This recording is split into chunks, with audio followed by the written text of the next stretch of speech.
गोव्यामध्ये पणजीमध्ये इथे सुरू झाला जेव्हापासून इफी तेव्हापासून मी इथे येते आहे. गेली 20 वर्ष मी इथे येते आहे.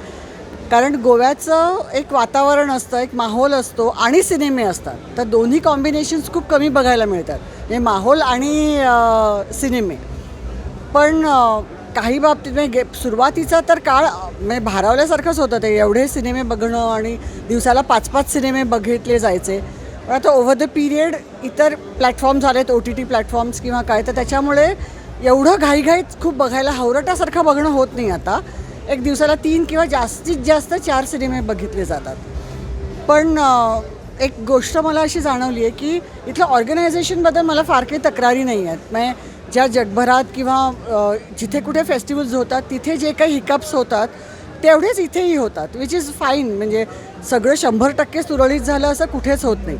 तर ऑर्गनायझेशनल लेवलवर काही प्रॉब्लेम्स असतील तर आय कॅन अंडरस्टँड दॅट. पण क्वालिटेटिव्ह जे डिग्रेडेशन झालं आहे ना, त्याच्याबद्दल थोडंसं वाईट वाटतं. म्हणजे पूर्वी खूप वेगवेगळ्या प्रकारचे सिनेमे, वेगवेगळ्या संस्कृती, आता देशातले वेगवेगळे सिनेमे येतात, नाही असं नाही, जगभरातले सिनेमे इथे येतात. पण तरीसुद्धा कुठेतरी त्याचा दर्जा किंचित कमी झाला आहे असं वाटू लागलं आहे.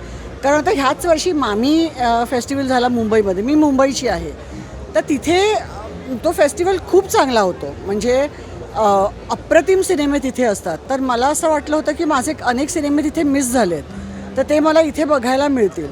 तर इथे ते नव्हतेच सिनेमे. त्याच्यानंतर पुण्याचा फेस्टिवल असतो, तर त्याचं सिलेक्शनसुद्धा खूप चांगलं असतं. तर मला वाटतं मामी आणि पुण्याच्यापेक्षा माझ्या अपेक्षा गोव्याकडून खूप जास्ती असतात. कारण तो भारताचा फिल्म फेस्टिवल आहे. म्हणजे पुण्याचा हा महाराष्ट्राचा आहे, मामी हा खाजगी असेल पण मुंबईचा आहे.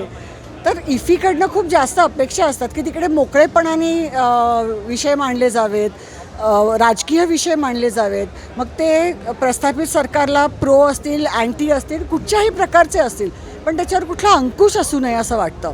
जे काय बोलायचं, कारण बेसिकली सिनेमा किंवा कुठलंही माध्यम, म्हणजे मला जे काय सांगायचं आहे ते मी जेव्हा मांडते तेव्हा तो बेसिकली डिसेंट असतो. मला एखादी गोष्ट आवडत नाही तेव्हा मी त्याच्याबद्दल बोलते, किंवा एखादी गोष्ट आवडते तेव्हा मी त्याच्याबद्दल बोलते. तर ते दोन्ही इथे यायला पाहिजे. जर मला एकाच पद्धतीचे सिनेमे बघायला मिळाले तर मला कंटाळा येईल. म्हणजे फिल्म क्रिटिक म्हणून मला असं वाटतं की मला जितके वेगवेगळ्या प्रकारचे, वेगवेगळे विषय मांडणारे, वेगवेगळे व्ह्यूज दाखवणारे, बेसिकली नुसते विषय नाही पण वेगवेगळे मतप्रदर्शन करणारी जे सिनेमे बघायला मिळाले ना, तर मला खूप आवडेल. आणि मला वाटतं कुठच्याही फिल्म व्ह्युअरची तीच अपेक्षा असणार की जितके, आणि मग माझं मला ठरवू दे ना काय बरोबर काय नाही, ते ह्या लोकांनी, म्हणजे इतर कोणी कशाला ठरवायचं. जितके वेगवेगळ्या प्रकारचे मतप्रदर्शन होतील, सिनेमातून मांडणी होईल, तितकं चांगलं आहे असं माझं मत आहे.